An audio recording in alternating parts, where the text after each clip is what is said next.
Hi, and welcome to another edition of the Rice Report. I'm so happy that you've tuned in to find out what's happening in my office, your office, here in Rockville. I want to talk to you first about the tragic deaths in Olney. And while we are truly saddened by the deaths of Mr. Gadara and Mr. Ahmed, I know that our community takes solace in knowing that the person suspected of committing these heinous acts has been apprehended. I want to applaud the efforts of our law enforcement community for their quick action in these murder investigations and for bringing a sense of calm back to the quiet community of Olney. I also want to thank the residents of Olney for their cooperation with our police department and allowing them to conduct their effective investigation. To Commander Damsky, who heads up the Olney area, Chief Manger, and the men and women of our police department, I want to thank you for your swift and effective investigation. You have brought a sense of calm back to our community. I also want to talk to you about something that is equally concerning for all of our residents regarding services. We have and are facing one of the largest budget deficits and challenges that face the way of life we love here in Montgomery County. And as we continue to go over the recommendations that were presented not only by the county executive, but also by the Organizational Reform Commission and the Office of Legislative Oversight on how we might be able to fix our structural deficit, I also encourage my many stakeholders from across the county and my residents to make sure that you contact us with ideas and concerns that you have. Many of you have already done so, and I encourage you to do the same, because only together are we going to be able to get through this budget crisis. And many of the creative ideas that I've heard from many of you, we've already started researching and implementing.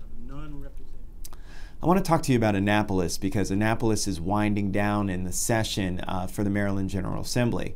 Many of you know I served in the Maryland General Assembly for the past 4 years before being elected to the council.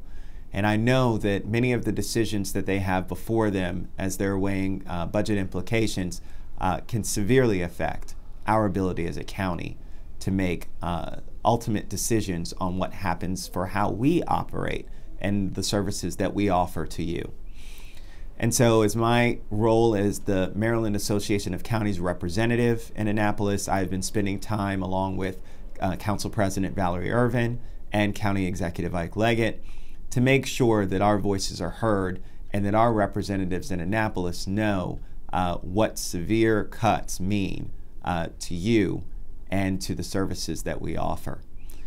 And I think that there's a great dynamic and a working relationship, and our county delegation in Annapolis is quite strong in fighting for and making sure that we get all that we deserve and that all of our residents and the safety net services that are provided via the state are protected.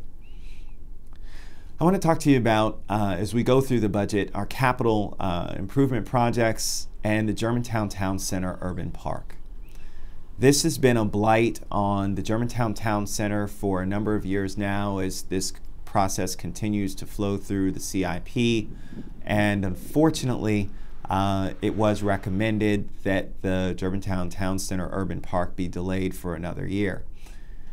And while I certainly understand the budget implications that are involved, I also understand that delaying this project might actually mean additional costs, not only in construction, but also as far as bond implications for delays, which would mean that we would end up spending more money in the outlying years.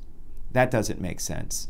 I certainly understand in delaying projects, but we don't want to do it at the expense of increasing our future debt. And so I'd like to see this project move forward. Many of you that have seen the Germantown Town Center, its growth and expansion, and the addition of the library know the grassy area that behind it that has now become home to shopping carts and sofas and dressers and trash. And we don't need to see that in an area where we've invested so much money and so much time and that our community would love to utilize. And so I've remained vigilant in fighting to make sure that that Germantown Town Center Urban Park gets back on the CIP schedule so that it can be built as soon as possible, also saving the county many dollars in the out years.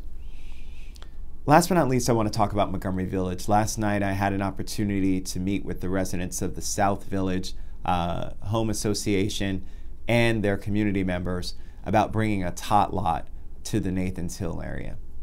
And this is just indicative of what I want to see happen throughout my district, because I think that it's extremely important for this message to be heard.